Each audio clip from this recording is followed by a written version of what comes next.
Bismillahirrahmanirrahim and Assalamu alaikum. I'm Anjana Heranas from Diamond Tutoring Academy. Welcome to this channel. Today we're going to find out vinsorized mean. Do you have some ambiguities in this topic? If yes, then start with me to clear your doubts.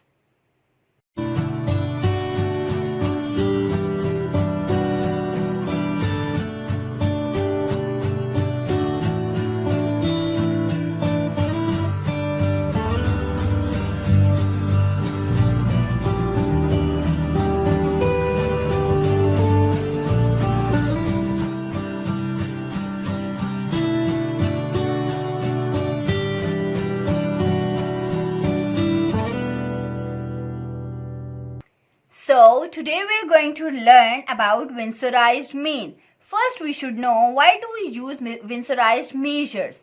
We use vinsorized measures whenever we are given some scattered data having outliers or wild observations. To remove those wild observations, we use vinsorized measures like mean, median, mode, right? So let's learn how do we find vinsorized mean.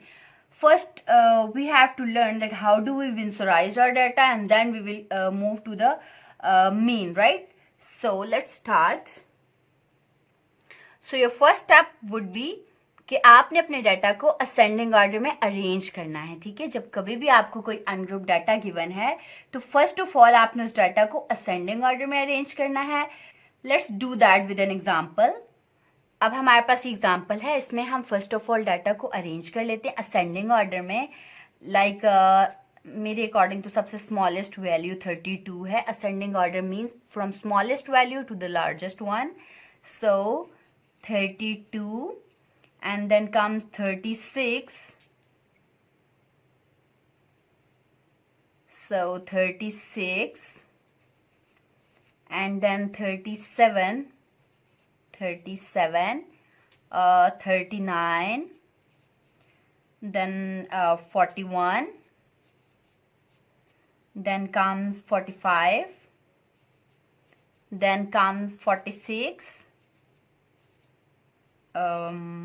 there's no 47, so 48, right? So it was our first step कि हमने अपने data को ascending order में arrange कर लिया। हमारा next step ये होगा कि हमने नंबर ऑफ ऑब्जर्वेशंस काउंट करनी है और इसमें से आइडेंटिफाई करना है। नंबर ऑफ ऑब्जर्वेशंस काउंट करने से हमें पता चलेगा middle value, that would be our median, और मीडियन से हमें पता चलेगा कि हमारा क्वार्टाइल 1 एंड क्वार्टाइल 3 क्या है, ठीक है। First quartile and third quartile हम फाइंड क्यों कर रहे हैं? विंसोराइज्ड मीन के लिए हमें डाटा को विंसोराइज करना पड़ता है। और विंसोराइज कैसे किया जाता है डाटा को? फर्स्ट क्वार्टाइल से बिलो जो वैल्यूज होती हैं उनको फर्स्ट क्वार्टाइल की वैल्यू से रिप्लेस कर दिया जाता है, ठीक है। और इसी तरह जो थर्ड क्वार्टाइल से अबव वैल्यूज होती हैं उनको थर्ड क्वार्टाइल की वैल्यू से रिप्लेस कर दिया जाता है, तो हमारा डाटा विंसोराइज्ड हो जाता है, ठीक है।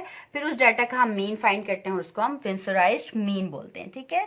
So let's do that. First of all हम काउंट करेंगे नंबर ऑफ ऑब्जर्वेशंस। 1 2 3 4 5 6 7 8 9 9 ऑब्जर्वेशंस हैं, तो 9 का मिडल टर्म क्या होगा? Fifth observation.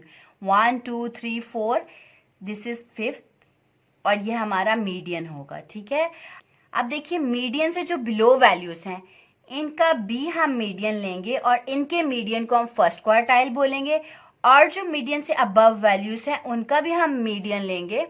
अब देखिए फर्स्ट ऑफ ऑल हमने मीडियन आइडेंटिफाई कर लिया। मीडियन आइडेंटिफाई करने के बाद मीडियन से बिलो जो वैल्यूज हैं उनका भी मीडियन लेना है और जो मीडियन से अबव वैल्यूज हैं उनका भी मीडियन लेना है, ठीक है। अब अगर मीडियन से बिलो वैल्यूज हैं उनका हम मीडियन लेंगे, वो हमारे पास होगा क्वार्टाइल 1, ठीक है। और जो मीडियन से अबव वैल्यूज हैं उनका अगर हम मीडियन लेंगे वो हमारे पास होगा क्वार्टाइल 3, ठीक है। सो क्वार्टाइल 1 फाइंड कर लेते हैं पहले। तो अब देखिए पहले नंबर ऑफ ऑब्जर्वेशंस फाइंड करते हैं। 1 2 3 4, 4 मतलब इवन नंबर। जब कभी इवन नंबर ऑफ ऑब्जर्वेशंस आती हैं तो उनका मीडियन कैसे फाइंड किया जाता है? मिड वाली 2 टर्म्स का एवरेज ले लिया जाता है, ठीक है। तो अगर मैं यहाँ पे निकालूं क्वार्टाइल 1, क्वार्टाइल 1 बेसिकली मीडियन ही होता है हमारे पास लेफ्ट साइड का, ठीक है। सो 36 प्लस 36 डिवाइडेड बाय 2, तो ये हमारे पास आ जाएगा 72/2, जो कि हमारे पास आता है 36। इसका मतलब है कि क्वार्टाइल 1 जो है हमारे पास वो है ये 36, ठीक है। ये हमारे पास है Q1, ठीक है। अब हम फाइंड कर लेते हैं Q3। Q3 कैसे फाइंड करेंगे? इन टर्म्स का हम मीडियन लेंगे। मीडियन क्या होता है? अगर हमारे पास नंबर ऑफ ऑब्जर्वेशंस इवन आ जाती हैं तो मिड वाली दो टर्म्स का एवरेज लेते हैं, उसी को हम मीडियन बोलते हैं, और वो मीडियन ही हमारे पास बेसिकली क्वार्टाइल होता है, ठीक है।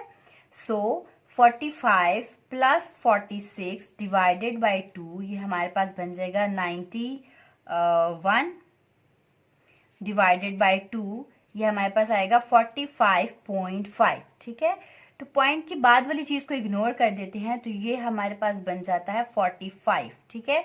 सो क्वार्टाइल 3 हमारे पास आ गया 45, विच मीन्स कि हमारा क्वार्टाइल जो है थर्ड वो है ये, ठीक है, Q3। अब हमने करना क्या है? देखिए, first and third quartile find करने के बाद हमने फर्स्ट क्वार्टाइल से बिलो वैल्यूज को फर्स्ट क्वार्टाइल से रिप्लेस कर देना है, ठीक है। फर्स्ट क्वार्टाइल से बिलो कौन सी वैल्यूज हैं? ये वैल्यूज हैं, ठीक है। तो देखिए, फर्स्ट क्वार्टाइल से बिलो वैल्यूज को हम फर्स्ट क्वार्टाइल से रिप्लेस कर देंगे। ये तो ऑलरेडी 36 ही है, क्योंकि हमारा फर्स्ट क्वार्टाइल 36 आया है, तो 32 को भी हम 36 से रिप्लेस कर देंगे, ठीक है। इसी तरह जो थर्ड क्वार्टाइल है, थर्ड क्वार्टाइल से अबव वैल्यूज को भी हम थर्ड क्वार्टाइल से रिप्लेस कर देंगे। ये थर्ड क्वार्टाइल था, इससे अबव वैल्यूज ये दो हैं, ठीक है, 46 एंड 48, सो उनको भी हम 45 से रिप्लेस कर देंगे, ठीक है। सो अगर हम अपना अपडेटेड डाटा देखें तो वो है हमारे पास 36, क्योंकि रिप्लेस हो गया है, ठीक है, विंसोराइज्ड डाटा हो गया है, ठीक है, यानी कि फर्स्ट क्वार्टाइल से बिलो वैल्यूज रिप्लेस हो गई हैं फर्स्ट क्वार्टाइल से। सो हमारा विंसोराइज्ड डाटा हुआ 36, 36 एंड दिस 36, 37, 39, 41, 45 और फिर अबव टू वैल्यूज भी हमारे पास 45, 45 हैं, ठीक है। सो ये हमारा आ गया विंसोराइज्ड डाटा, राइट। अब हमें निकालना है मीन। विंसोराइज्ड डाटा से अगर हम मीन निकालेंगे तो उसको विंसोराइज्ड मीन बोलेंगे, ठीक है। अगर हम मीन देखें तो मीन का फॉर्मूला क्या होता है? Sum of observation, let's say observations को हम x से डिनोट कर दें, sum of observations divided by number of observations mean हुआ करती हैं, ठीक है। और हम विंसोराइज्ड डाटा का मीन निकाल रहे हैं, तो इसलिए हम उसको कहेंगे विंसोराइज्ड मीन, राइट, विंसोराइज्ड मीन। तो करना क्या है हमने? अब विंसोराइज्ड डाटा की वैल्यूज का हम सम करेंगे, तो क्या आएगा हमारे पास? 36 plus 36 plus 36 plus 37 plus 39 plus 41 plus 45 plus 45 plus 45 divided by number of observations कितनी है?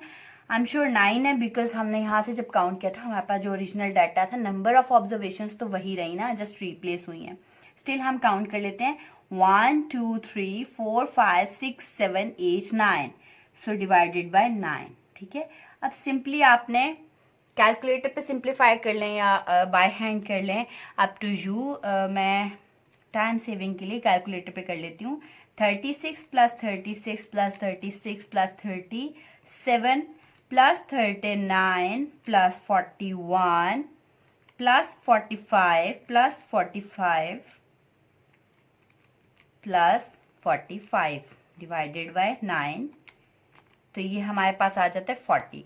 इसका मतलब है कि हमारे पास विंसोराइज्ड मीन आ गया है 40। Understand? And that's all. Let me recall this whole. जब कभी भी आपको अनग्रुप डाटा गिवन है, ठीक है, या फिर आपको स्कैटर डाटा गिवन हो किसी भी तरह का, ठीक है, इस तरह से जैसे यहाँ पे गिवन था ठीक है, और आपको कहा जाए कि आप इसका विंसोराइज्ड मीन निकालें, तो पहले आपने अपने डाटा को विंसोराइज्ड करना होगा। विंसोराइज्ड कैसे किया जाता है? विंसोराइज्ड ऐसे किया जाता है कि फर्स्ट क्वार्टाइल और थर्ड क्वार्टाइल आप आइडेंटिफाई कर लें। फर्स्ट क्वार्टाइल और थर्ड क्वार्टाइल आइडेंटिफाई करने के लिए पहले अपने डाटा का मिड पॉइंट ढूंढ के उसको मीडियन कंसीडर करना होता है, और फिर उसके लेफ्ट हाफ और राइट हाफ से आपको क्वार्टाइल्स निकालने होते हैं। ठीक है, जब आपके पास क्वार्टाइल्स आ जाते हैं, फिर क्वार्टाइल भी भला हम कैसे निकालते हैं? क्वार्टाइल के लिए हम देखते हैं कि जो नंबर ऑफ ऑब्जर्वेशंस है, अगर वो हमारे पास ऑड हो तो मिड वाली टर्म ही आपका क्वार्टाइल होगी, लेकिन अगर वो इवन है तो मिड वाली 2 टर्म्स का आप एवरेज ले लें। ठीक है, दोनों साइड्स के लिए सेम प्रोसेस है। ठीक है, सो आपने first quartile and third quartile निकाल लेना है। अब अपने ओरिजिनल डाटा में, जिसको आपने असेंडिंग ऑर्डर में अरेंज किया होगा, ठीक है, उस डाटा में फर्स्ट क्वार्टाइल से जो बिलो वैल्यूज हैं उनको फर्स्ट क्वार्टाइल से रिप्लेस कर देना है, और थर्ड क्वार्टाइल से जो अबव वैल्यूज हैं उनको थर्ड क्वार्टाइल से रिप्लेस कर देना है। अंडरस्टैंड? तो अब जो आपके पास डाटा अपडेट हो गया है वो आपके पास विंसोराइज्ड डाटा है। अंडरस्टैंड? अब उस विंसोराइज डाटा से आप अगर मीन निकालेंगे तो वो आपका विंसोराइज मीन होगा। ठीक है, और मीन निकालने के लिए सिंपल, अगर हमारे पास अनग्रुप डाटा हो तो sum of observations divided by number of observations किया जाता है। ठीक है, वही हमने इसके ऊपर अप्लाई किया। जस्ट इस मीन के पीछे विंसोराइज इसलिए लगा क्योंकि जो डाटा हमने लेना था उसको पहले विंसोराइज करना था। And that's all. Understand? That's all for today. See you soon in the next video. Stay safe and healthy. Allah Hafiz.